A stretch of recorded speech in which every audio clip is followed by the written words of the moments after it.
Pendant des décennies, Michelle Obama a incarné un pilier inébranlable de force, de grâce et d'élégance, naviguant avec résilience dans la tourmente médiatique de sa vie en tant que première dame des États-Unis. Mais derrière son sourire serein et son soutien indéfectible à son mari, un nuage tempétueux planait, jetant une ombre de doute sur leur union apparemment idyllique. Aujourd'hui, à l'aube de sa 6e décennie, Michelle Obama brise enfin le silence, confrontant les rumeurs qui ont longtemps entouré son mariage et rétablissant la vérité sur son mari et leur vie ensemble à la Maison-Blanche. Avant de plonger dans ces rumeurs, examinons la jeunesse de Michelle et Barack, leur rencontre et les circonstances qui ont donné naissance aux rumeurs que Michelle a confirmées. Michelle Lavonne Robinson est née le 17 janvier 1964 à Chicago, dans l'Illinois. Elle est la fille de Frazier Robinson III, employé dans une usine d'eau de la ville et capitaine de circonscription démocrate, et de Marion Shields Robinson, secrétaire dans le magasin de catalogue Spiegel. La mère de Michelle s'est consacrée à plein temps à son rôle de femme au foyer jusqu'à ce que sa fille entre au lycée. Les familles Robinson et Shields retracent leur lignée aux Afro-Américains vivant dans le sud des États-Unis avant la guerre civile. Du côté paternel, elle descend du peuple Gula de la région des Low Country en Caroline du Sud. Son arrière-arrière-grand-père paternel, Jim Robinson, est né esclave en 1850 sur la plantation Friendfield près de Georgetown, en Caroline du Sud. Il obtint sa liberté à l'âge de 15 ans après la guerre civile. Certains membres de la famille paternelle d'Obama vivent encore dans la région de Georgetown. Son grand-père, Frazier Robinson Jr., a construit sa maison en Caroline du Sud et, après avoir pris sa retraite, il est retourné avec sa femme Lavonne dans le Low Country, après avoir vécu à Chicago. Du côté maternel, la lignée de Michelle comprend Melvinia Dosey Shields. Son arrière-arrière-arrière-grand-mère, née esclave en Caroline du Sud, a ensuite été vendue à Henry Wall Shields, un fermier possédant une ferme de 200 acres dans le comté de Clayton, en Géorgie, près d'Atlanta. Le premier fils de Melvinia, Adolphus T. Shields, né pendant l'esclavage vers 1860, était de descendance métisse. Des chercheurs ont utilisé des analyses ADN et d'autres sources pour suggérer que le père probable des Adolphus était Charles Marion Shields, fils de 20 ans du propriétaire de Melvinia. Il existe des indices laissant penser que Melvinia et Charles auraient entretenu une relation dans la durée, car après l'émancipation, Melvinia eut 2 autres enfants métis et vivait près des Shields, adoptant finalement leur nom de famille avant de le modifier par la suite. Melvinia parlait rarement du père des Adolphus avec les membres de sa famille. Après la guerre civile, Adolphus Shields et sa femme Alice ont déménagé à Birmingham, en Alabama. Ils étaient les arrière-arrière-grands-parents de Michelle, dont les grands-parents se sont finalement installés à Chicago. De plus, certains de leurs descendants se sont déplacés à Cleveland, dans l'Ohio, au cours du XXe siècle. Michelle Robinson a passé son enfance dans l'étage supérieur d'une maison située au 7436 South Euclid Avenue, dans le quartier de South Shore à Chicago, que ses parents louaient à sa grand-tante, qui habitait au rez-de-chaussée. Selon Robinson, elle a grandi dans un foyer traditionnel, où sa mère restait à la maison tandis que son père travaillait, et où les repas familiaux étaient partagés autour de la table. Son école élémentaire se trouvait à proximité, offrant une facilité d'accès. La famille Robinson aimait jouer au Monopoly, lire, et passer du temps avec les membres de la famille élargie des 2 côtés. Michelle a pris des leçons de piano avec sa grand-tante, professeure de piano, et a développé son talent musical par la pratique régulière. La famille Robinson assistait régulièrement aux services religieux de l'église méthodiste unie de South Shore, située à proximité. De plus, ils passaient parfois des vacances dans une modeste cabane à White Cloud, dans le Michigan. Michelle et son frère Craig, de 21 mois son aîné, ont tous 2 sauté la 2e année à l'école. Le père de Michelle Robinson souffrait de sclérose en plaques, ce qui l'a profondément marqué. En conséquence, elle était déterminée à éviter les ennuis et à exceller sur le plan académique. En 6e année, Michelle a intégré une classe pour élèves doués à l'école élémentaire Bryn Mawr, connue plus tard sous le nom de Boucher Academy. Elle a ensuite fréquenté le lycée Whitney Young, le premier lycée à programme spécialisé de Chicago, créé en tant qu'institution à sélection. Pendant ces années à Whitney Young, elle était dans la même classe que Santita, la fille de Jesse Jackson. Le trajet entre la maison de sa famille, située dans le sud de la ville, et le West Side, où se trouvait l'école, prenait 3 heures aller-retour. Michelle se souvenait de son anxiété quant à la manière dont elle était perçue par les autres, mais elle choisit d'ignorer toute négativité et d'en faire une source de motivation.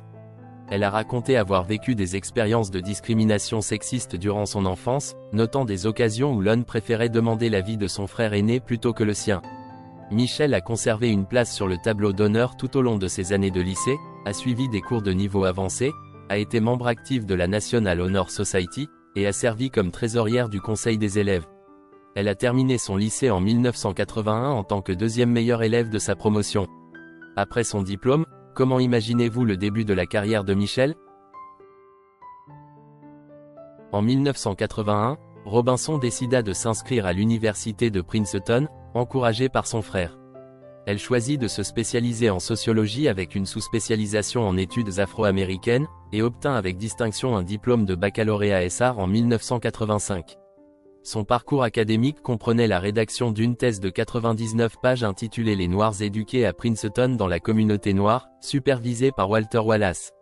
Robinson se souvient que plusieurs de ses enseignants du lycée avaient tenté de la décourager de postuler, la mettant en garde contre des ambitions trop élevées.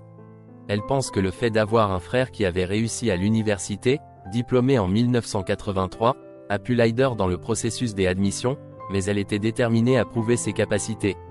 Robinson a mentionné avoir été submergée lors de sa première année, qu'elle attribue au fait qu'aucun de ses parents n'avait terminé des études universitaires et à son manque d'exposition à un environnement universitaire. La mère de sa colocataire blanche aurait tenté de faire changer sa fille de chambre en raison de la race de Michelle. Selon Michelle, son passage à Princeton est le moment où elle a commencé à prendre davantage conscience de son identité ethnique. Malgré les efforts de ses camarades et de ses professeurs pour interagir avec elle, elle ressentait toujours un certain détachement sur le campus. Elle a également rencontré des préoccupations liées à la classe socio-économique. Michelle se souvient de sa surprise en rencontrant des étudiants possédant des BMW, un style de vie auquel elle n'était pas habituée en grandissant. Pendant son séjour à Princeton, Robinson était activement impliqué dans le Third World Center, maintenant connu sous le nom de Carly Field Center. Ce groupe académique et culturel apportait un soutien aux étudiants issus des minorités. Elle était responsable de la gestion de leur garderie, qui offrait également des séances de tutorat après l'école pour les enfants plus âgés. Robinson a remis en question les méthodes traditionnelles d'enseignement du français, plaidant pour une approche plus conversationnelle. Dans le cadre de son diplôme, elle a mené des recherches et rédigé une thèse en sociologie intitulée Les Noirs éduqués à Princeton et la communauté noire. Pour recueillir des données pour sa thèse, elle a distribué un questionnaire aux anciens étudiants afro-américains, leur demandant leur perception et leur niveau de confort par rapport à leur race avant et après leur passage à Princeton. Malgré un taux de réponse limité, avec moins de 90 anciens étudiants ayant répondu sur les 400 contactés, les conclusions de Robinson n'ont pas corroboré son hypothèse initiale selon laquelle les diplômés noirs conserveraient des liens étroits avec la communauté afro-américaine, même après avoir fréquenté une université d'élite avec tous les avantages qui en découlent. Robinson s'est consacré à poursuivre ses études et a réussi à obtenir son diplôme de docteur en droit, JD, de la faculté de droit de Harvard en 1988. Selon le biographe Bon, Robinson a affiché une nouvelle confiance en postulant à Harvard Law, car elle croyait fermement qu'elle méritait sa place dans le programme. À Harvard Law, elle a été encadrée par Charles Ogletree, qui a noté qu'elle avait résolu le conflit intérieur auquel elle avait été confrontée à Princeton concernant le fait de respecter les attentes de ses parents ou de maintenir son identité à Princeton. Elle a finalement compris qu'elle pouvait embrasser à la fois son intelligence et son identité noire simultanément. Pendant son séjour à l'université Harvard, Robinson a participé à des manifestations soutenant le recrutement de professeurs issus de communautés minoritaires sous-représentées. De plus, elle a servi au Harvard Legal Aid Bureau, où elle a aidé des locataires démunis à naviguer dans les questions juridiques liées au logement. Robinson est la troisième première dame à détenir un diplôme de 3e cycle, suivant les traces de ses prédécesseurs Hillary Clinton et Laura Bush. En réfléchissant à son parcours académique, Robinson a exprimé sa gratitude pour les opportunités inattendues que cela lui a offertes. La vie professionnelle de Mitchell. Après avoir terminé ses études de droit, Obama a commencé sa carrière professionnelle en tant qu'associé au cabinet d'avocats Sidley Austin à Chicago, où elle a rencontré pour la première fois son futur époux, Barack. Pendant son mandat au cabinet, elle s'est spécialisée dans le marketing et le droit de la propriété intellectuelle. Bien qu'elle conserve toujours sa licence de droit, Obama a choisi de la maintenir inactive depuis 1993, car elle n'est plus essentielle à son emploi actuel.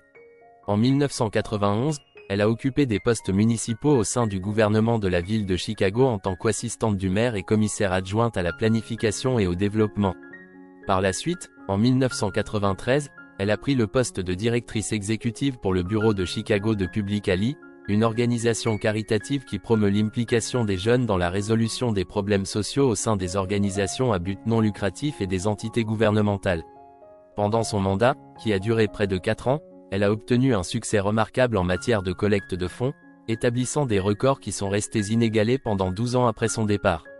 Obama a déclaré qu'elle n'avait jamais ressenti autant de satisfaction dans sa vie avant son engagement avec Public Alley. En 1996, Obama a occupé le poste de doyenne associée des services aux étudiants à l'Université de Chicago, période pendant laquelle elle a créé et supervisé le centre de services communautaires de l'université. En 2002, elle a rejoint les hôpitaux de l'Université de Chicago, servant initialement en tant que directrice exécutive des affaires communautaires. En mai 2005, elle a été promue au poste de vice-présidente des affaires communautaires et externes de l'institution. Pendant la campagne des primaires de 2008, elle a maintenu son rôle aux hôpitaux de l'Université de Chicago, mais a réduit ses heures à temps partiel pour consacrer plus de temps à ses filles et soutenir la campagne politique de son mari. Par la suite, elle a décidé de faire une pause temporaire dans son emploi. Selon la déclaration de revenus du couple en 2006, les revenus de l'épouse s'élevaient à 273 618 $ provenant de son emploi aux hôpitaux de l'Université de Chicago, tandis que le salaire de son mari s'élevait à 157 082 $ pour son poste au Sénat des États-Unis. Le revenu total des Obama cette année-là s'élevait à 991 296 $, comprenant un montant supplémentaire de 51 200 $ acquis grâce à son rôle au conseil des administrations de Treehouse Foods, ainsi que les recettes de ses œuvres littéraires sous forme d'investissements et de redevances. Obama a agi en tant que membre rémunéré du conseil des administrations de Treehouse Foods Inc. NYSE, THS, un important fournisseur de produits pour Walmart après que son mari est devenu sénateur. Elle a conservé ce rôle jusqu'à ce qu'elle mette fin à son implication peu de temps après que son mari a annoncé sa candidature à la présidence. Lors d'une critique virulente des pratiques de travail de Walmart lors d'un forum de l'AFL-CIO à Trenton, dans le New Jersey, le 14 mai 2007, la position d'Obama contre l'entreprise a été clairement exprimée. De plus, elle a occupé un poste au conseil des administrations du Chicago Council on Global Affairs. En 2021, l'ancienne première dame a annoncé sa transition progressive vers la retraite. Malgré sa participation continue aux campagnes politiques, elle a exprimé son intention de réduire sa charge de travail pour consacrer plus de temps à son époux. Avant de poursuivre, jetons un coup d'œil à la jeunesse de Barack. Jeunesse de Barack Obama. Barack Obama est né le 4 août 1961 au Kapiolani Medical Center for Women and Children à Honolulu, Hawaï, ce qui fait de lui le seul président à être né en dehors des 48 États contigus des États-Unis. Sa mère était une Américaine de 18 ans, et son père, un Kenyan de 27 ans.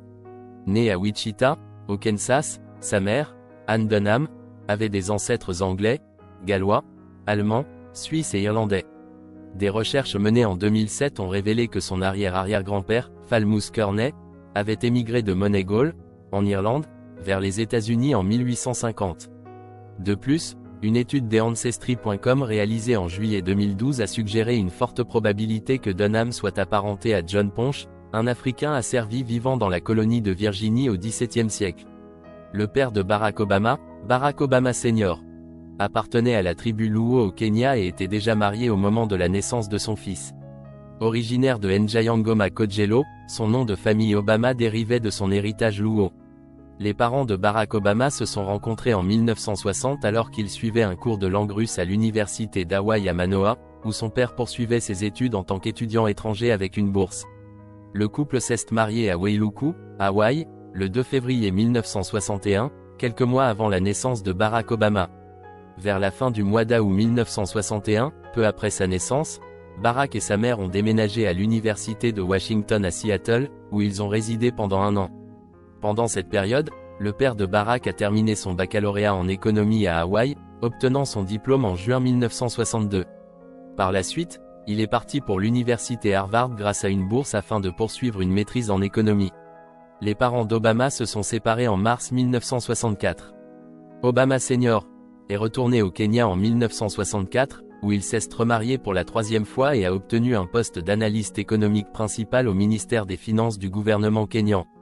Il n'a rendu visite à son fils qu'une seule fois, lors de Noël 1971, avant de mourir tragiquement dans un accident de voiture en 1982, alors que Obama avait 21 ans. Réfléchissant à son enfance, Obama a noté que le contraste frappant entre l'apparence de son père et celle des personnes qui l'entouraient ne l'avait que peu marqué dans son jeune esprit. Il a décrit les défis auxquels il a été confronté en tant que jeune adulte pour concilier les perceptions sociales de son identité raciale mixte. En 1963, Dunham a rencontré Lolo Soetoro à l'université d'Hawaï. Lolo était un étudiant indonésien en géographie au East West Center. Le couple s'est marié à Molokai le 15 mars 1965. Après avoir obtenu 2 prolongations d'1 an de son visa J1, Lolo est parti pour l'Indonésie en 1966. Sa femme et son beau-fils ont rejoint Soetoro 16 mois plus tard, en 1967. Initialement, la famille a résidé dans le quartier de Menteng Dalam, dans le district de Tebet au sud de Jakarta. À partir de 1970, ils se sont installés dans un quartier plus aisé situé dans le district de Menteng, au centre de Jakarta.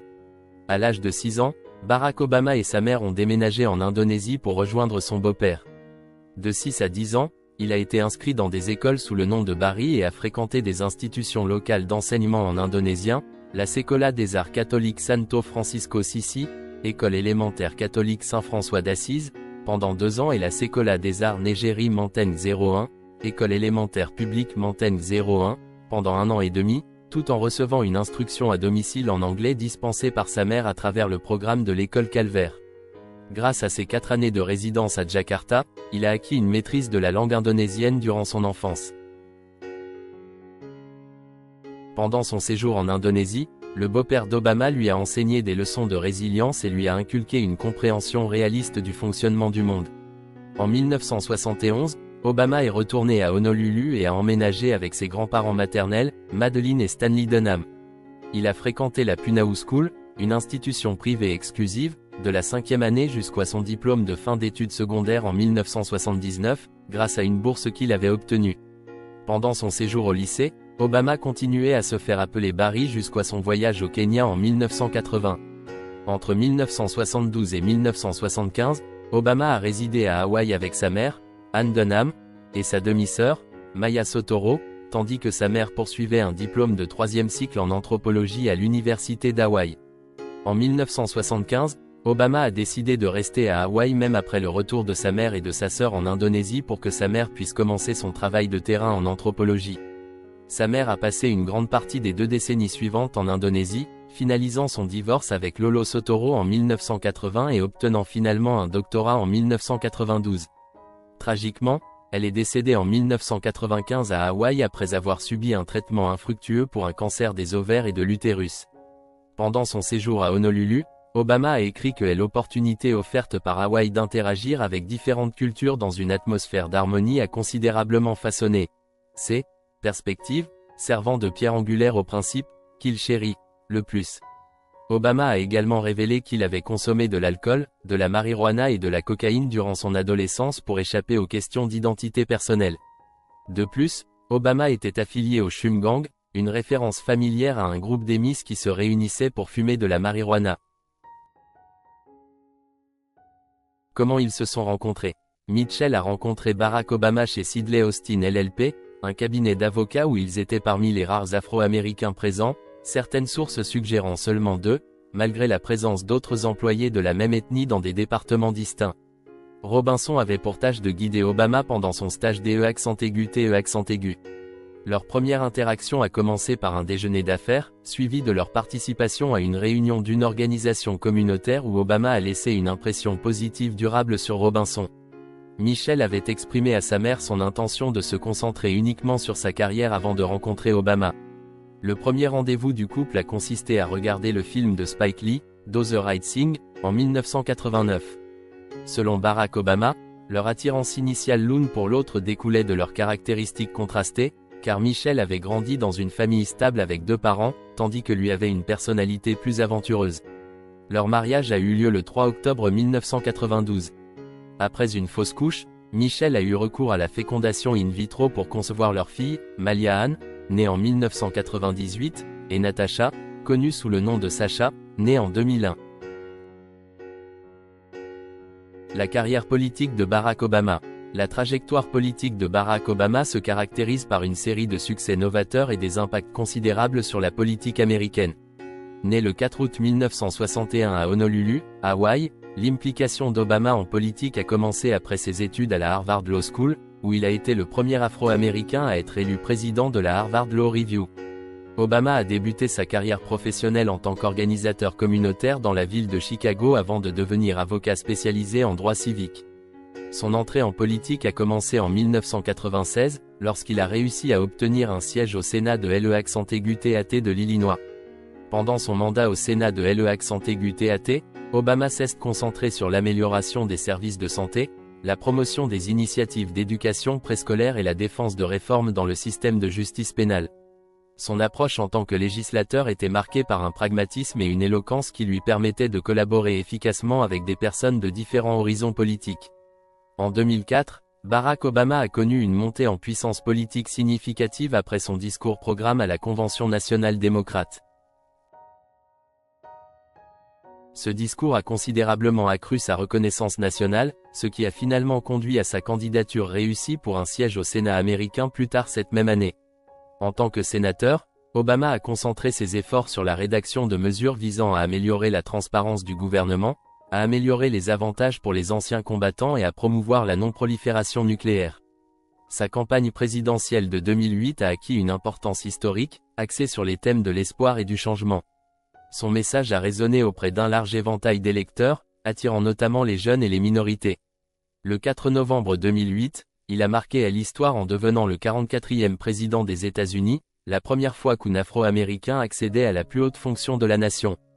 Pendant sa présidence, des lois importantes, telles que l'Affordable Care Act, conçues pour étendre la couverture des soins de santé à des millions d'Américains non assurés, ont été promulguées.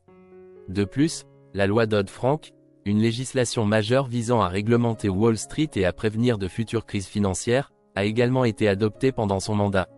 Obama, qui a été réélu pour un second mandat en 2012, a continué à soutenir des programmes progressistes tels que les efforts de lutte contre le changement climatique, la réforme de la politique d'immigration et la promotion de l'égalité du mariage. Pendant sa présidence, il a mené à bien la mission qui a abouti à l'élimination d'Oussama Ben Laden et a joué un rôle clé dans la sécurisation de l'accord nucléaire avec l'Iran dans le cadre de ses réalisations en politique étrangère. À la fin de son mandat présidentiel en 2017, Obama a continué à avoir un impact sur les débats publics grâce à sa fondation et à de nombreuses conférences dans la sphère publique. Parlons maintenant de toute la famille. La famille Obama. La famille Obama résidait dans le sud de Chicago où Barack était professeur à la faculté de droit de l'Université de Chicago. Il a remporté les élections au Sénat de l'E-TAT en 1996, puis au Sénat américain en 2004. Au lieu de déménager à Washington DC après l'élection de Barack, ils ont choisi de rester à Chicago, estimant que c'était dans le meilleur intérêt de leur fille. Lors de la campagne présidentielle de son mari en 2008, Michelle Obama s'est engagée à limiter son temps loin de chez elle, ne passant qu'une seule nuit par semaine à l'extérieur, faisant campagne 2 jours par semaine et rentrant chez elle à la fin du 2e jour. Elle avait une fois demandé officiellement à son fiancé de rencontrer Valerie Jarrett, son employeur potentiel alors qu'elle envisageait sa première opportunité professionnelle. Jarrett est ensuite devenue une proche conseillère de son mari. Le mariage du couple a connu des hauts et des bas en raison des défis liés à la gestion de leur famille grandissante et aux exigences de la carrière politique émergente de Barack. Dans son 2e livre, L'audace d'espérer, réflexion sur la reconquête du rêve américain, Barack Obama a révélé que leurs horaires chargés et intenses leur laissaient peu de temps pour la communication ou les moments romantiques. Malgré le poids des responsabilités familiales et professionnelles, le couple faisait des efforts pour prioriser des soirées en amoureux régulières tout en vivant à Chicago. Les filles des Obama étaient inscrites aux écoles de laboratoire de l'Université de Chicago, un établissement privé. Michelle, en tant que membre du conseil des administrations de l'école, a défendu la diversité au sein du corps étudiant alors que d'autres membres du conseil affiliés à l'Université de Chicago privilégiaient l'admission des enfants des professeurs de l'université. Cette défense a conduit au développement d'un plan visant à agrandir l'école pour accueillir plus d'élèves. Après leur déménagement à Washington DC, Malia et Sacha ont fréquenté l'école Sidwell Friends, après avoir envisagé une inscription à l'école Georgetown Day. Lors d'une apparition au Ellen DeGeneres Show en 2008, Michelle a déclaré qu'il n'était pas prévu d'avoir d'autres enfants. Les Obama ont demandé des conseils sur l'éducation parentale à la Maison-Blanche auprès d'anciennes premières dames, Laura Bush, Rosalind Carter et Hillary Clinton. Pour les aider dans la garde de leurs enfants, Marianne Robinson, la mère de Michelle, a emménagé à la Maison-Blanche. Que pensez-vous de Michelle? Les devoirs de Michelle Obama en tant que première dame. Michelle Obama, dans son rôle de première dame, a assumé une gamme diversifiée de responsabilités, allant de la promotion de diverses causes importantes à la représentation des États-Unis sur des plateformes nationales et mondiales. Ses principales tâches consistaient à soutenir les objectifs politiques de son mari et à participer à des œuvres caritatives. Elle a lancé l'initiative Let's Move pour lutter contre l'obésité infantile en promouvant de saines habitudes alimentaires et de l'exercice régulier. De plus, Michelle a dirigé le programme Joining Force en collaboration avec Dr. Jill Biden, qui visait à aider les familles militaires, les anciens combattants et les militaires en service actif. Elle a également soutenu l'éducation à travers la mise en place du programme Reach Higher, qui avait pour but de motiver les jeunes à poursuivre leurs études et leur développement professionnel. L'initiative Let Girls Learn, dirigée par Michelle, mettait l'axe sur les opportunités éducatives pour les adolescentes à l'échelle internationale, abordant les obstacles à l'éducation dans le monde entier. En outre, Michelle Obama a pris en charge les responsabilités d'hôtesse lors d'événements officiels, gérant les fonctions sociales et cérémoniales de la Maison-Blanche. Ses discours et ses apparitions médiatiques ont renforcé l'impact de ses efforts militants. Les rumeurs que Michelle a confirmées. Malgré le lien fort et le respect qu'ils partagent, il y a parfois eu des rumeurs d'infidélité et de séparation possibles dans la relation entre Barack et Michelle Obama. Michelle Obama a parlé ouvertement des défis auxquels leur mariage a été confronté, partageant lors d'une interview avec Ella qu'il avait suivi une thérapie de couple pour renforcer leur relation. Cette franchise a mis en lumière leur engagement l'une envers l'autre et leurs efforts communs pour surmonter les difficultés. Avant de se marier avec Michelle, Barack Obama a eu une relation amoureuse marquante qui a suscité des spéculations et des débats. Le livre Rising Star, The Making of Barack Obama de David Garrow révèle que Barack a entretenu une relation amoureuse avec Sheila Miyoshi Yeager dans les années 1980. Yeager, actuellement professeur au Oberlin College, se souvient de leur lien émotionnel fort et mentionne qu'ils ont partagé un logement. Cette relation proche a alimenté des soupçons selon lesquels Barack aurait pu être impliqué avec Yeager au moment où il commençait à fréquenter Michelle. La relation de Barack avec Yeager était suffisamment importante pour qu'il lui ait demandé sa main à 2 reprises, mais il a été refusé à chaque fois en raison de sa jeunesse et des préoccupations de sa famille. Leur relation, qui a pris fin en 1987 alors que Barack se concentrait sur ses ambitions politiques et que Yeager s'installait en Corée du Sud, a constitué un chapitre important de sa vie personnelle. Peu de temps après leur séparation, Barack a rencontré Michelle Robinson, une rencontre qui allait avoir un impact profond sur sa vie. En tant que superviseur de Barack dans un cabinet d'avocats de Chicago, Michelle l'a rapidement impressionné par son attrait physique et son acuité intellectuelle, ce qui a conduit à leur relation amoureuse officielle en 1989. L'histoire a pris une tournure différente lorsque Yeager est retourné aux États-Unis en 1990 pour occuper un poste à l'université de Harvard. Barack aurait continué à correspondre avec Yeager par lettres, exprimant ses sentiments persistants même s'il était déjà impliqué avec Michelle. Yeager a avoué avoir rencontré Barack de temps en temps pendant cette période, ce qui a conduit à des insinuations d'infidélité.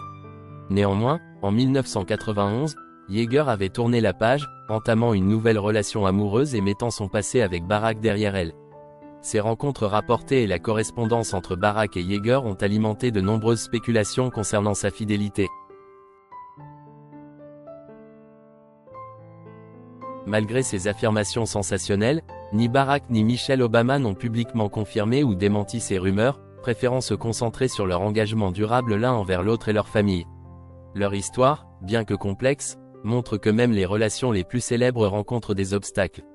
Les Obama ont fait preuve d'endurance, d'ouverture et d'une affection profonde qui leur ont permis de surmonter à la fois des difficultés personnelles et publiques.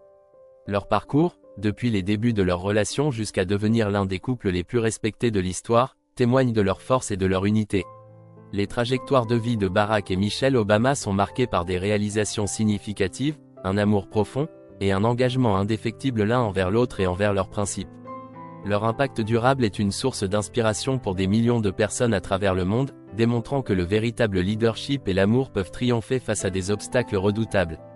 Malgré les commérages et l'examen public intense, les Obama demeurent un phare d'optimisme, de force et de potentiel transformateur grâce à leur engagement et leur solidarité inébranlable.